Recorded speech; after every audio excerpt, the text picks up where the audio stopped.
একজন দাদু ছিলেন। তার ছিল একটা বড় সাদা ছাগল। অবাক করার মতন কথা হলো, এই ছাগলটি প্রতিদিন লক্ষ লক্ষ আমের জুস দিত।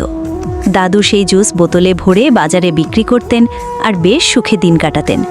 কিন্তু দাদুর ছিল আরেকটা ছাগল, একটা কালো ছাগল। সে এক ফোঁটাও আমের জুস দিত না।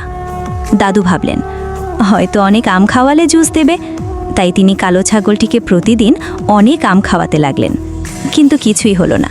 ছাগলটি কেবল আম খেত, কিন্তু জুস দিল না। অবশেষে রাগে ক্ষোভে দাদু ছাগলটিকে তাড়িয়ে দিলেন।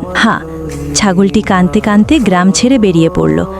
হেনতে হেনতে সে পৌঁছে গেল এক অজানা শহরে। উঁচু উঁচু দালান, গাড়ির শব্দ, অচেনা মানুষ, সব কিছুই তার কাছে নতুন। একটা পার্কের পাশে সে ক্লান্ত হয়ে বসে পড়ল, চোখে জল, মুখ নিচু। এক ছোট ছেলে এসে তার মাথায় হাত বুলিয়ে জিজ্ঞেস করল, তুমি কাঁদছো কেন? সাদা না হলে কি কেউ ভালোবাসে না? ছাগলটি আবার কেঁদে ফেল। ছেলেটিকে নিজের বাসায় নিয়ে গেল। মা বাবা অবাক হলেও পরে ছাগলটির যত্ন নিতে লাগলেন। তারা ছাগলটিকে অনেক আম খাওয়াতে লাগলেন। যতক্ষণ খুশি ততক্ষণ খাও।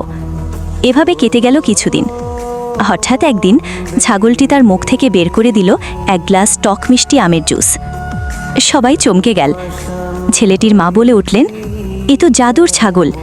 বাড়িতে ছোট উৎসব শুরু হলো। গল্পটি তো খুব ভালোবাসার এবং আশার। তাই ভালো হতো যদি লোকজন তাকে লাইক আর সাবস্ক্রাইব করত, তাহলে তার কান্না থামতো আর সে আরও খুশি হতো।